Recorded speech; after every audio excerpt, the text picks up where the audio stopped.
Welcome to the Alcohol Free Life podcast, brought to you by thesoberclub.com. I'm Janey Grace. This is for you if you've quit the booze or you'd like to, or maybe you're just sober curious. I'll bring you tips and motivation without any judgment, and there'll be inspiration from experts, quit-lit authors, and sober heroes.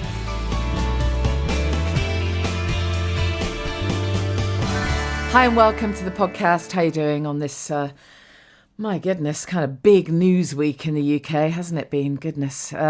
So Monday was International Women's Day, and I don't know if anyone saw the video that I did for We Are the City. It was a project called I Choose to Challenge 100, and I had 100 women calling out various things. and spoiler alert, if you haven't seen it, my one was calling out, not surprisingly, the whole deal around alcohol and the way it's looked at, certainly within medical professions. The fact that we kind of rock up and share that we're worried about our drinking and told to just have an alcohol-free day, yeah? If I had £1 for every time. I'm kind of calling out, really, I don't think there's any malice involved, obviously. I think there just needs to be much more awareness around grey area drinking. And as I've said so many times before, I just wish that someone had told me just how freaking fantastic life is without the booze, rather than feeling sorry for me and saying, oh dear, you can't handle it. Oh, that's a shame. Well, try to just have one. It's so completely unhelpful. And actually what we need is just more and more people talking about the incredible life without the booze.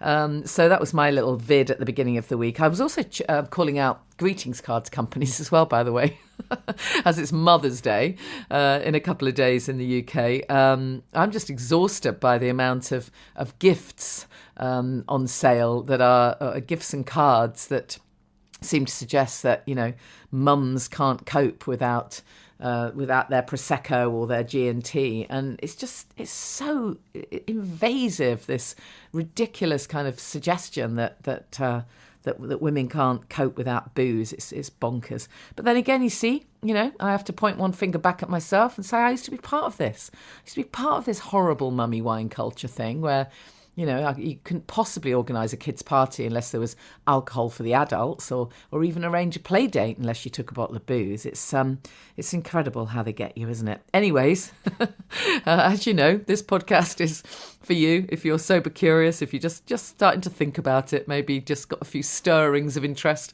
or if you've been sober for absolutely years, or maybe you've never drunk. Wow, amazing. Because we focus on the everything else, really. Absolutely.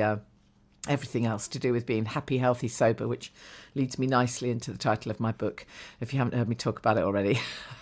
I'm still doing quite a lot of radio interviews, and it's great to talk about the book, and it's really interesting. I think I mentioned last week to chat to lots of different radio presenters who, for them, this is really genuinely is completely new, and they've never thought about this stuff before. And that's what's encouraged me to do a bunch of shows where I feature on a bunch of drinks brands, because the question that I'm asked every single time is, but what will I do when I meet friends, or what will I do when I go to the pub, what will I do when I go to a party? And the answer is you will do what you've always done. You'll have a drink, but it doesn't need to be poison. You can choose an alcohol-free drink, of which there are, of course, many. So this week, we've collaborated with Lowtide Brewing Co. So I'm going to tell you all about their fabulous, funky little cans in a moment. And then my guest this week, I thought it would be lovely to interview a Sober Club member, because I do this periodically, and I just think people's stories are just so... they can just be so inspirational, really. And that thing of just don't judge anyone till you've walked a mile in their shoes. It's so true. My goodness, this week. It really is. So I'm going to bring you an interview that I did with Caz Stuart. I'm going to give you a heads up that it's not the easiest of times that Caz has had. So, there's a fair amount of grief and sadness in the story. So I'm just going to give you a heads up in case that triggers anything for you. But I think it's really important that people share these stories, and thankfully there's a happy ending, which I think there's been a bunch of people in the Sober Club as well this week or in the last couple of weeks who are just really struggling, that something, it's just almost like enough already. Something's happened, or I don't know, there's been a death in the family or illness or a reminder or an anniversary.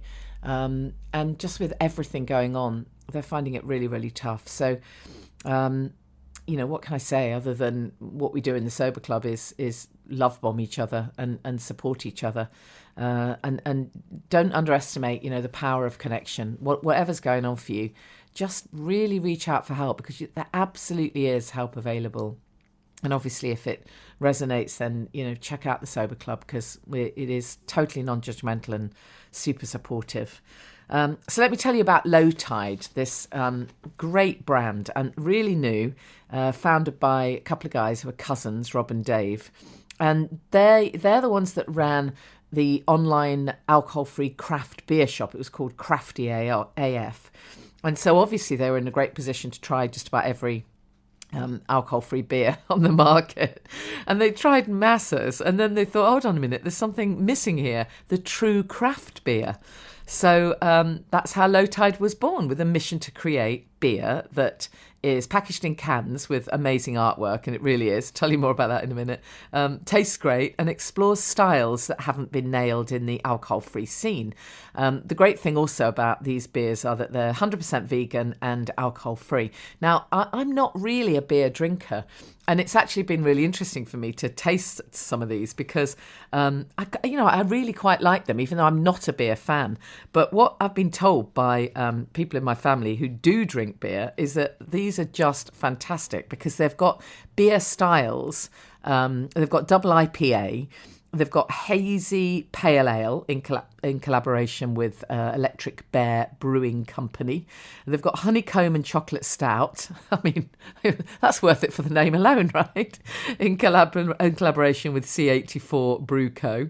Although they have said that one's actually out of stock at the moment. Belgian Abbey beer, which is a bit like a brown ale. And then they've got more beers coming in the next few weeks. So they call this their brew calendar. So they're doing all these amazing different styles. And by the way, you can buy any of these beers from the Lowtide website, or you can buy them online, places like Wise Bartender and Dry Drinker, and some local shops, if you're lucky enough to find a shop that's open where they sell it. And you can go to lowtidebrewingco.com for more information. But I must just tell you, if you haven't seen these, you've got to look at this brand. You've got to try this brand out. The artwork is so cool. I looked at one of them and I thought, that's just the funkiest. They've got this kind of old style radio pick on it. It's really, really lovely stuff. Also, we have got some to give away. We've got a mixed sampler pack to give away of the newest alcohol-free beers, including one that isn't even released yet. So you really do get that hot off the press. So that's Lowtide Brewing Company. They create unique beers with unique artwork and, true craft beer. So no excuse. I've heard a few people say, well, I really, I'm thinking about giving up the booze, but, I'm a craft beer fan, so I'm not going to be able to do that. There isn't anything that cuts it. I can't be dealing with the 0% lagers. They just don't cut it. Well, there you go. Now you can. So check out lowtidebrewingco.com, and also if you go to the soberclub.com, check out that competition to win a mixed sampler pack of Lowtide. So as promised, then let's hear this interview with Caz. So I love it when I'm able to interview inspirational Sober Club members. And I've known Caz for a long time. Caz Stuart, I really wanted you to pop up and share your story, because it's been so lovely when you write your posts on our Facebook group, and you're always encouraging other people. And I thought it'd be lovely to share your story. How are you doing? Oh, I'm doing really well. And thank you so much for inviting me. It's lovely to be on here. Great. I've listened to the podcast now for so long, and it has felt like a weekly pep talk with a friend. So I'm just really pleased to give something back. Yeah, I like that testimonial. Lovely. I'll take that one. Definitely. Pep talk with a friend. Love it. So take us back then, back in time to your drinking days, and tell us a little bit about what life was like back then and what changed for you. Okay, well, I think to begin with, my drinking days were pretty much like everybody else's, in that I dabbled as a teenager, and in my 20s I burnt the candle at both ends. But it did become apparent that I didn't know my limit until perhaps I'd already exceeded it. So, like a lot of people have said, I didn't have an off switch.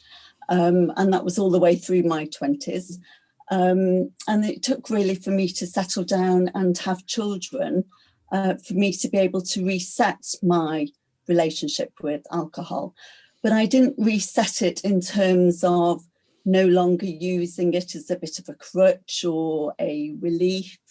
It was just that I didn't drink as much because we had children, we weren't going out as often. And if it was my turn to enjoy a bottle of wine and have a lie-in the morning, I just quickly found that I was so tired that I'd fall asleep on the sofa. So my drinking wasn't really an issue, but parenting was difficult and hard because our first daughter, Faye, was born with a rare syndrome called Williams syndrome that affected every 1 in 29,000 live births.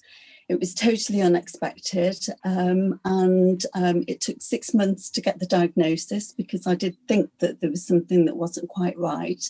She did seem very unsettled and to cry a lot, but every medical profession that I took her to would say things like, perhaps she's lactose intolerant and you're breastfeeding, so perhaps you could change that, or that because I was in my 30s, was a career woman, perhaps I was ticking all the boxes for being postnatally depressed and she was picking up on my mood, or that I was overstimulating her, or I was holding her too much and not putting her on the floor, so she wasn't rolling or crawling. There was all of this going on.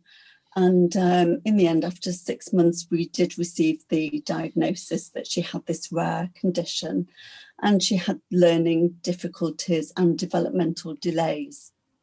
I was devastated. It didn't feel very politically correct to be devastated, if I'm honest, and I did struggle with it. But I gave up work and decided that all my hopes and aspirations for my child had practically been deleted. But the best I could do was make sure that she was going to be happy and healthy. So I threw everything into our relationship, and I did love it. I have been a career woman, but I wasn't necessarily fulfilled. So moving into a much smaller house and devoting myself to being her full-time carer and mum, I just felt very, very fulfilled. We were very happy. She couldn't really string 2 words together in a sentence, but there seemed to be non-stop chatter and non-stop laughter. So when she was 3, I had my second daughter, Genevieve, and we just got into a really good rhythm with everything. I wasn't drinking to excess, and we were happy and fulfilled. And then tragically, Faye got meningitis. It was a particularly nasty strain of meningitis called pneumococcal meningitis. There was no rash. She'd literally been sick twice. She had a temperature of 37.6. It didn't respond to Calpol, so I took her straight to A&E with a temperature of 39.2. And she just declined very, very quickly. At first, the doctors thought that she was dehydrated, which didn't really make much sense to me. But then it became apparent that she was very poorly, that it was meningitis. And 5 days later, we switched off the life support machine and she passed away in my arms with all the family present. And I was 13 weeks pregnant on that day with our third daughter, Ruby. I'd have given anything to have drowned in alcohol, literally. Back then, I was desperate for some form of escape. I really didn't know how to deal with everything that I was feeling all the physical pain as well as the mental torture. Life just seemed to carry on around me, but I was very much transported into this parallel universe, and I just couldn't make sense of any of it. But I had a 7-month-old baby, and I was carrying our third child, and I just felt that I had to carry on. So if I couldn't block it all out with alcohol, I really didn't feel strong enough to face all the emotions and to deal with my grief. So my coping strategy was just to keep very, very busy. I did a lot of fundraising at first for Williams syndrome and for meningitis. And then I had my third child, Ruby. And when she was 6 months old, I began a degree in psychology because I was desperate to find a new identity for myself. I'd been this mother and I completely devoted myself to Faye, and she was gone and I didn't know who I was anymore. Really struggling with a lack of identity and not really wanting to be defined by grief. I felt that I was potentially everyone's worst nightmare, to be a mum that had lost a child. And I felt that people wouldn't know how to relate to me. I didn't know how to relate to the situation myself. So I was desperately trying to hide from it all and have this new identity. And the degree in psychology did that for me. So I was extremely busy. I was raising 2 young children, doing full-time education, still not really drinking. I was too busy doing assignments at 2 a.m. It wasn't a problem then at all.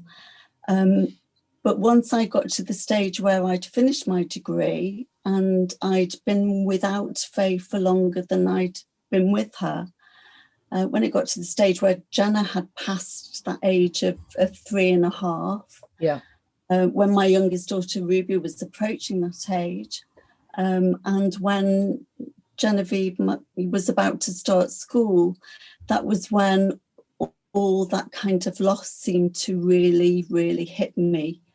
And I think I had a small breakdown in the sense that I was on the sofa for a full weekend, not really knowing what to do with myself. And it just felt like my world imploded. And I think to read upon the things that I have done in, more recently, I would see that as being some kind of delayed grief. And then also all of those triggers with my daughter's getting to around the age that Faye was when she passed, my daughter going to school and just feeling that was a loss because she was going to be somewhere for 6 hours a day where I had no control.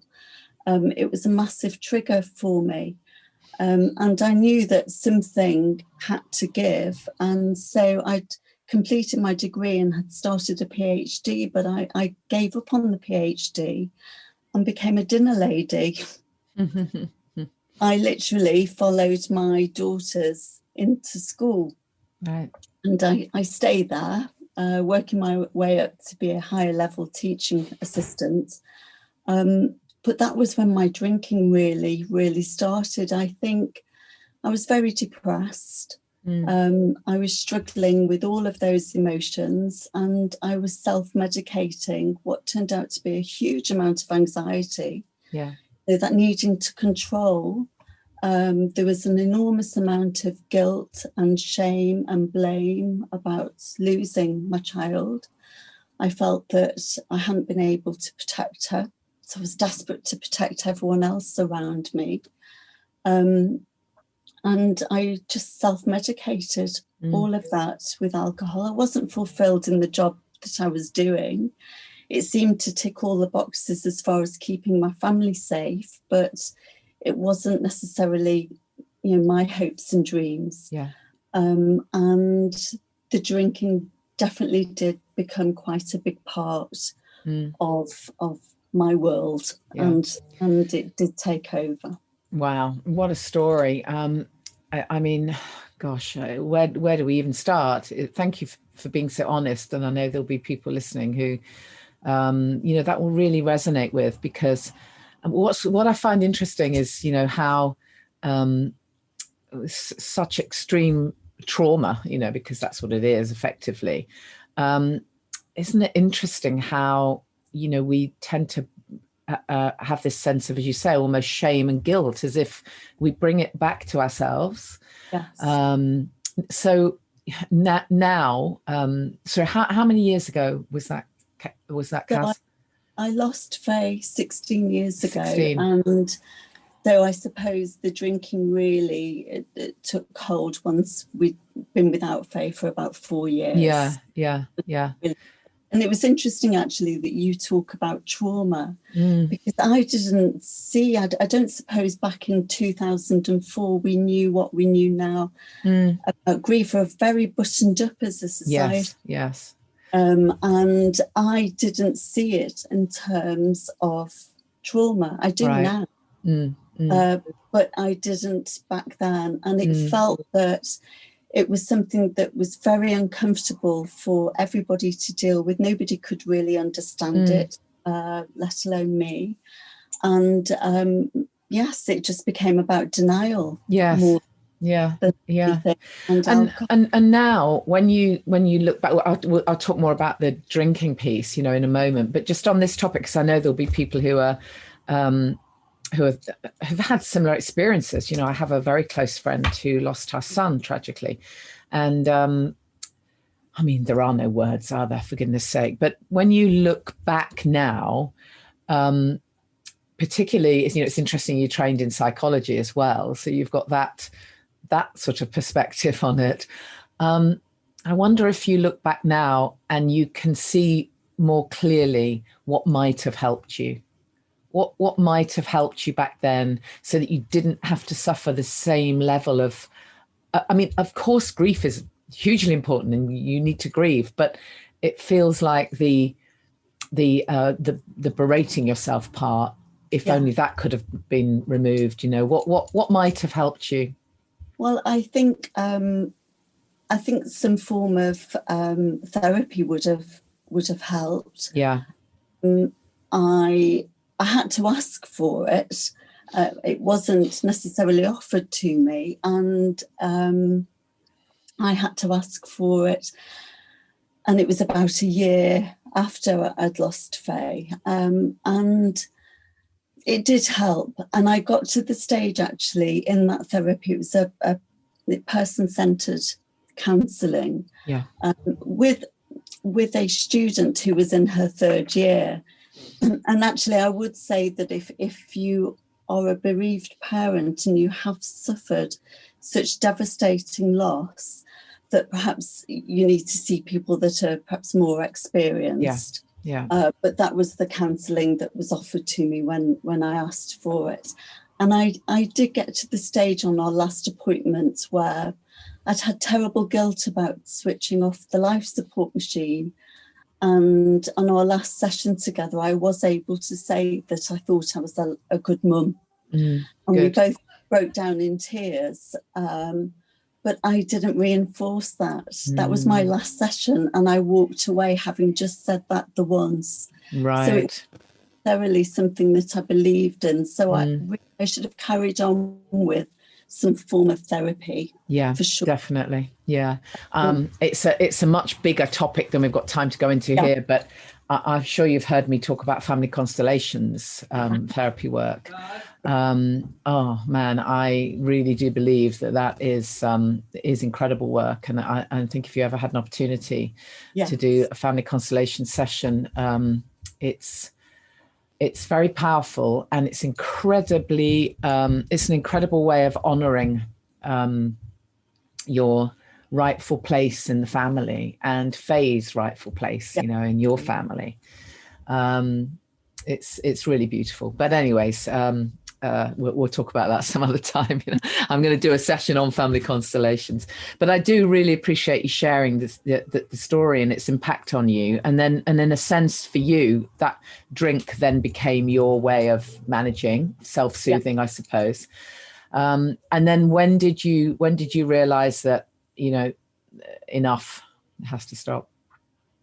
Well, I think my drinking was ongoing for quite a number of years and steadily getting to be worse, really.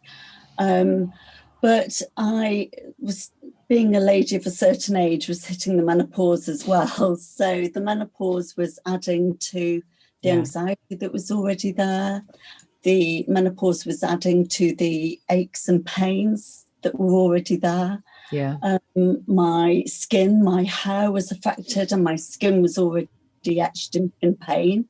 So it was just having this catastrophic effect on top of what I was already dealing with. And hormonally, I had a few problems, and I needed to go for various procedures and small operations on my ovaries and womb. And there was a nurse who was doing a pre-op with me once. And I know sometimes we talk, don't we, that we go and see the medical profession and we say, am I drinking too much? Yeah. Give us an excuse. Oh, no, you're fine. This nurse, as part of her checklist for my pre-op, asked about how many units of alcohol I drank. And I don't know whether I was just feeling a bit cocky or a bit brave. I don't know. But I decided to tell her that on average, it was about 5 bottles of wine a week. And she looked horrified and said to me, do you know that you're increasing your risk of breast cancer by drinking that much? And I was actually more horrified at her because I had my children with me, and she'd mentioned cancer in front of my children, whereas really it was quite okay for me to say, I drink 5 bottles of wine in front of my girls, I didn't handle it well, but the seed was definitely planted. Right. Because it was after that I did the Google search, am I drinking too much? I had that kind of confirmation bias where you think everybody's doing what you're doing. Yeah. So I reasoned with myself that a lot of mums in very ordinary households around the country were perhaps drinking as I was doing with the bottle. But I definitely did try to start moderating. And that was an awful, awful time because I was rubbish at it. And I tried for a few years to moderate. And I would do things like go to dinner parties with a bottle of cider because I don't like cider, in the hope that I wouldn't drink as much. But I'd just drink the host's wine. Or I'd go out with friends and offer to drive. But then I'd get home at 11:30 and still open the wine. Yeah. And it's amazing, isn't it? The things we do to trick ourselves. I remember saying, all right, that's it. I'm going to moderate now. I'm never, ever going to drink at home. Only going to drink when we go out to dinner. So then I went out to dinner nearly every night. Who do we think we're kidding, right? But it's hard, isn't it? Because I woke up in the morning with that horrible self-loathing. I hated myself for not being able to manage better. And all that was on top of, already not having a very good opinion of myself. Yeah. I thought bad things happen to bad people. Wow. And I was just, for that self-fulfilling prophecy, I was turning into somebody that felt a bit rubbish, really. Yeah. And so we got to December 2018, and I had been diagnosed with a hiatus hernia. Right. And I was definitely having abdominal discomfort. And so I had a follow-up appointment with a consultant, and he greeted me with his checklist. And one of the first questions he asked was how many children I had. And that is always a question that trips me up. Yeah, of course. But because this was December and it's my birthday in December, I have to face Christmas without Faye. It's Faye's birthday on Christmas Eve. And this particular December, she would have been 18. I broke down in this appointment and I really cried. Told him all about Faye. So when we got to the part on the checklist where he asked about my units of alcohol, I was honest with him. And he put down his pen and he said, I'm not going to do anything for you. I'm not going to treat you. I'm not going to do any further exploration here, because he believed that I was suffering still with grief and with trauma. Yeah. And I know, Janey, you've interviewed somebody recently on your Sky TV programme. He spoke to me about how the gut has more nerve endings than anywhere else in the body. Absolutely, the second brain, gut's the second brain, It has its own conscious and mind, and that he said that that's where I was holding my grief and my trauma. And for the first time, he spoke to me about PTSD. Wow. That had never been mentioned to me. I'd never made the connection. Right. He said about, the fact that I was holding on to all of this pain in my gut. And he recommended to me that I went back for some more therapy, that I dealt with my grief, and that I massively reduced my alcohol intake. I have to say, I was livid at the time. I just thought I didn't really have a high opinion of the medical profession. Phase condition of Williams syndrome had been missed. When we took her to the hospital, the diagnosis of meningitis was missed. They first of all said she was dehydrated. So I'd always had this mistrust that we were being let down. And so I was convinced he was missing something really important here, and that, he was refusing to treat me. But so I went away angry, but actually determined to prove him wrong. So when it was dry January, which I'd never been able to do the following month, I was determined that I was going to do it, if only to make him pay attention and to prove him wrong. And so I did dry January. That was January 2019. I had joined Instagram. I came across the sober community on Instagram. I learned about the Quit Lit. I devoured all the books and everything that I could read. I found your podcast. I was an avid listener. And it got to the end of that January and I felt so much better. I had no gut pain for a start. I was learning so much more about my emotions. I was learning about my grief. And I knew that I was just scratching the surface. And I really wanted to carry on. So I told everybody that I was going to push it to 100 days. And then when it got to 100 days, I told people that I was only going to drink on holiday. And actually, that's what I did in 2019. I was able to just drink when we went on holiday. And I was in a really, really good place. I had been able to go back I went for cognitive behavioural therapy. Right. Changes, your mindset really, and can offer you a different way of thinking about things, which I don't suppose you can do when you're drinking, and that numbs everything. Yeah. So I was able to take on board everything that the therapy was teaching me about a different way of looking at things, about reducing my anxiety, about taking my thoughts to court. Is that fact or is it emotion? Yeah. Really, that's a good expression. Yeah, I like that. So I was in a good place, but when we got to July and it was Faye's anniversary, I started to drink again in the house. I just felt that I couldn't cope with that time, her anniversary, and not drink. I hadn't yet dealt with being in an emotional place and dealing with it sober, and I just felt I couldn't do it. Right. So I drank again. I drank quite heavily over a few days around her anniversary. And I looked at myself in the mirror one morning and I just saw this haggard woman looking back at me. And I asked myself, how is this serving me and how is this serving Faye? I'd also looked at one of my daughters was particularly disappointed that I was drinking again in the house. She said, oh, Mum, I didn't think you did this anymore. And that had got to me. And then that was my day one. I knew that it wasn't just going to be 100 days or 30 days. I knew that I was going to be a person that didn't drink. Yeah.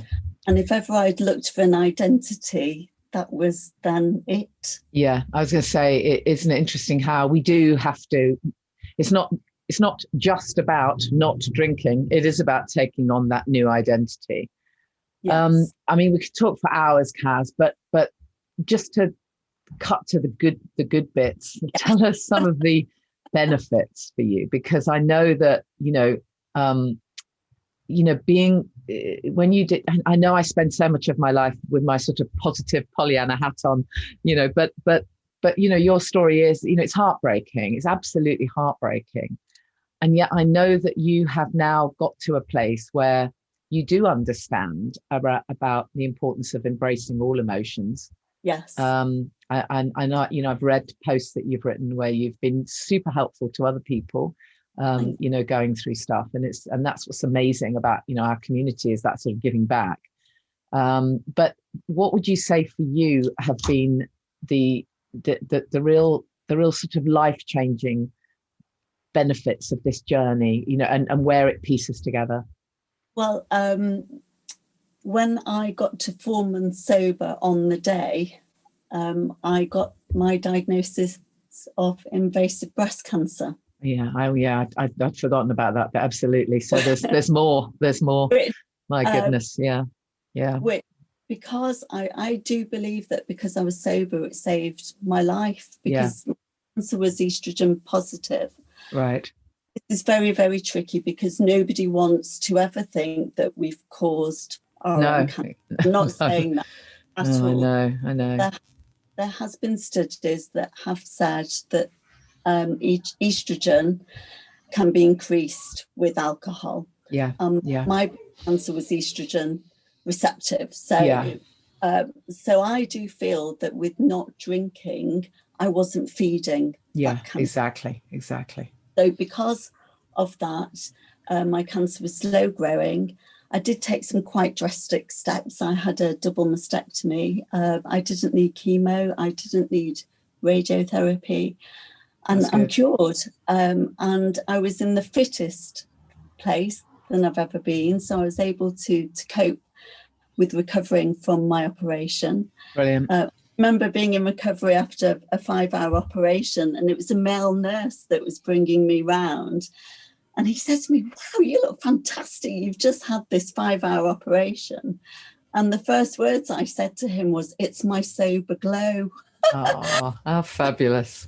I hope you took that on board. I would tell anybody in the hospital, all the nurses, all the doctors, about my sober glow, and I hope they did listen. And that's just been the start of it, because I do feel that it's given me a second chance at life. Yeah. There was a long time that I didn't want to be here. And I'm guilty of being here and all of that. But this was now my second chance of life, because you can start to love yourself again. This is what it comes back to, isn't it? And value yourself. All those years that you put in and all that love you showed to your daughter.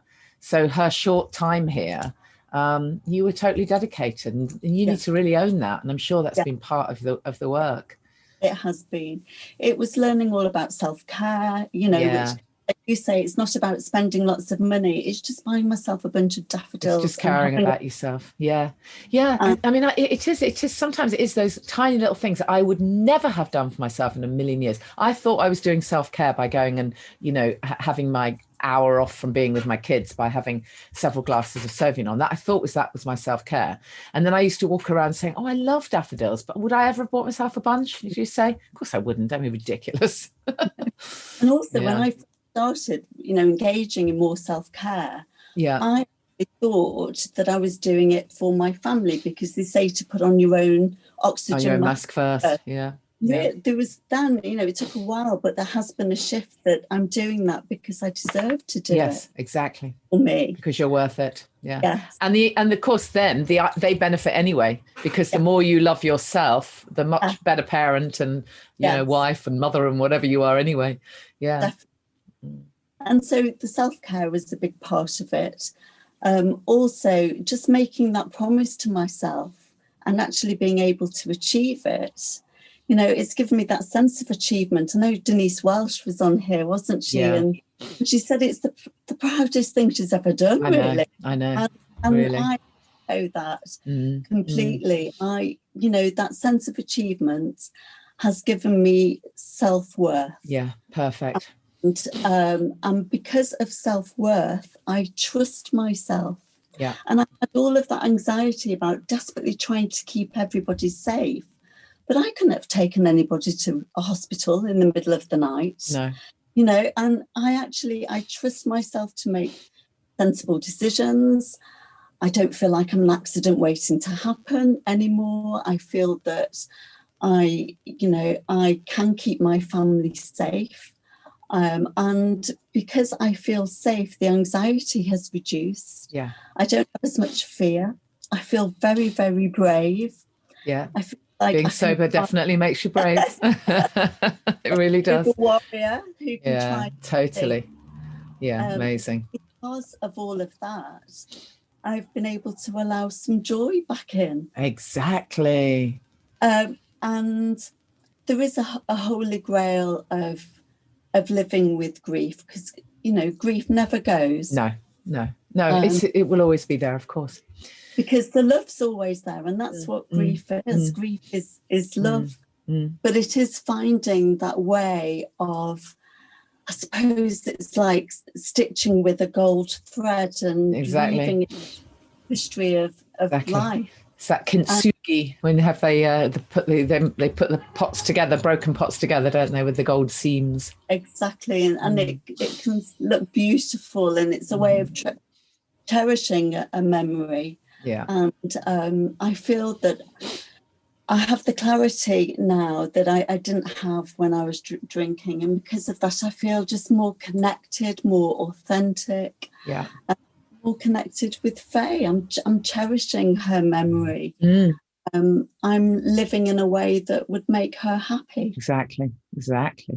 What an inspiration you are, Caz. It's amazing. And you really have got that sober glow. You've definitely got a glow going on there, girl. And it's really inspiring. I really appreciate you being so honest and sharing this stuff. It's tough stuff, isn't it? And we do talk about all the positives, and they are very real, but unfortunately ditching the booze doesn't mean that you don't also have stuff thrown at you that's hard to bear, but without a doubt you've proven that you can. I think I love what you said about you found joy again. Yes. And the link with the kintsugi is fabulous. That we're flawsome, aren't we? It's that phrase again. We're flawed, but we're still awesome, right? Fabulous. Thank you so much. I so appreciate you sharing your story. And what's next for you then, Caz? Have you got anything lined up? Because I dare say you're not a dinner lady anymore. No, well, I have set up a property business with my husband, but actually since getting sober, I know a lot of people discover creativity, and I never saw myself as a creative person. But I have now started writing and just telling my story and Faye's story. Brilliant. You were thinking of writing a book, aren't you? Yeah, perfect. That's something I always say. When you get sober, you write the book you always wanted to write, and here you are doing it.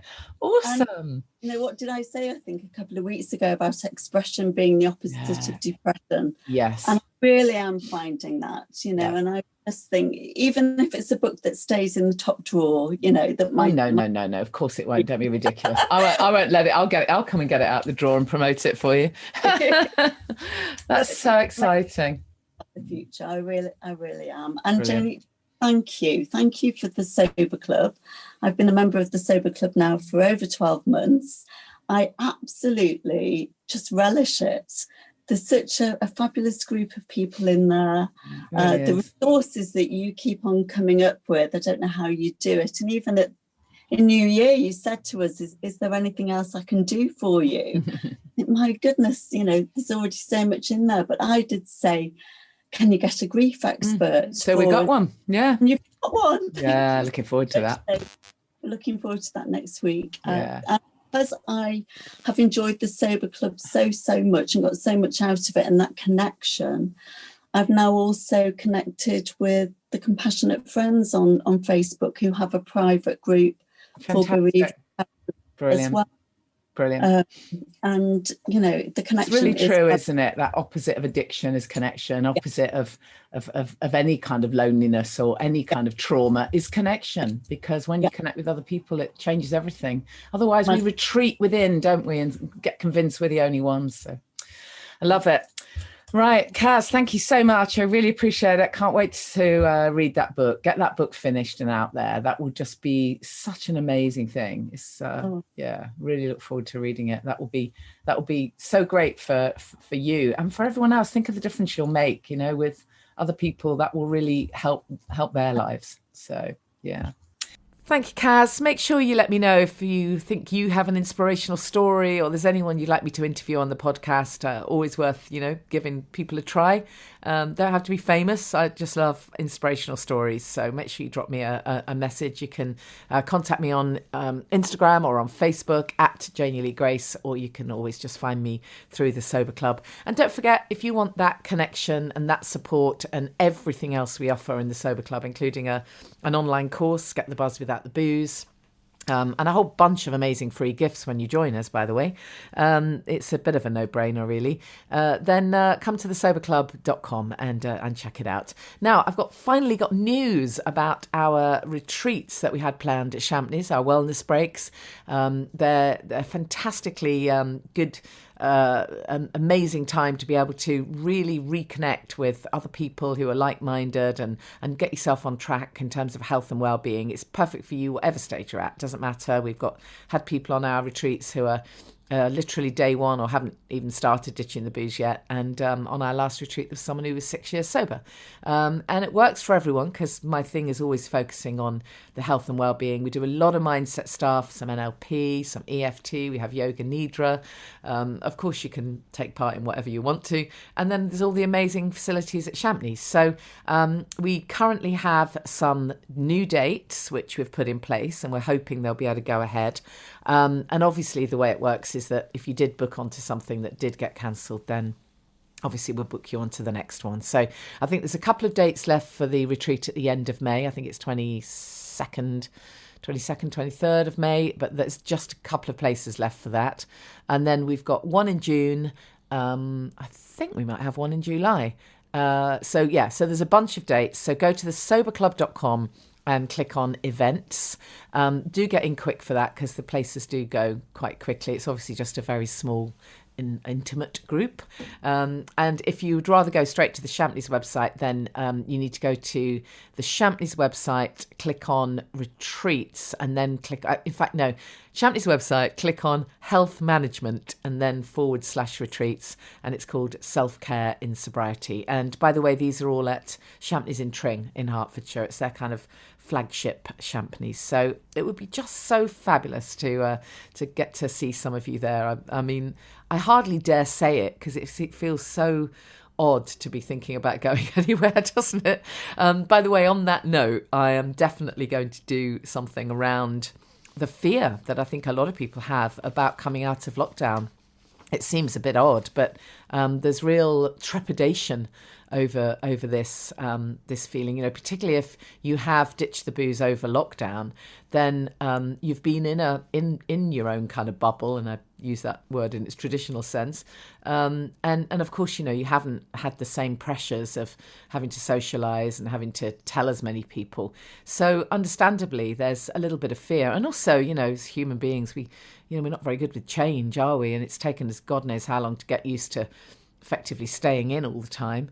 And now we're going to be kind of called upon to go back to some stuff. And of course, some of us are going back to stuff that we don't necessarily even think we want anymore. It's been quite interesting chatting to a few people who have kind of discovered over lockdown that they are actually quite introverted, and they were saying yes to absolutely everything, and they no longer want to do that moving forward.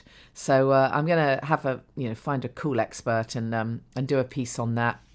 We'll probably do a Q&A in the Sober Club, and I'll do an interview for the podcast. So if that's something that's worrying you, you aren't alone. I think that's the most important thing, to know that a few people have sort of tentatively fessed up to this, like, oh, actually, I'm not really looking forward to coming out of lockdown. I'm nervous. And it seems ridiculous to say it, doesn't it? But I think it's true for a lot of people.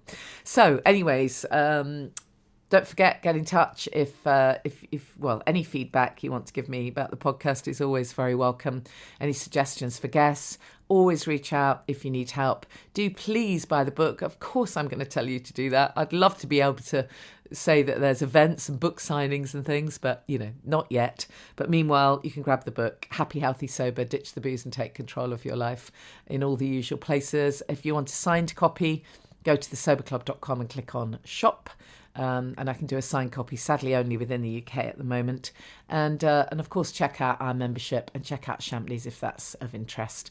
Don't forget, if you're really struggling, there's help available. There's places like Alcohol Change UK who are great at just signposting people to the right help that's available to them. So don't struggle in silence. And if you are just starting out on this amazing journey, then just keep at it.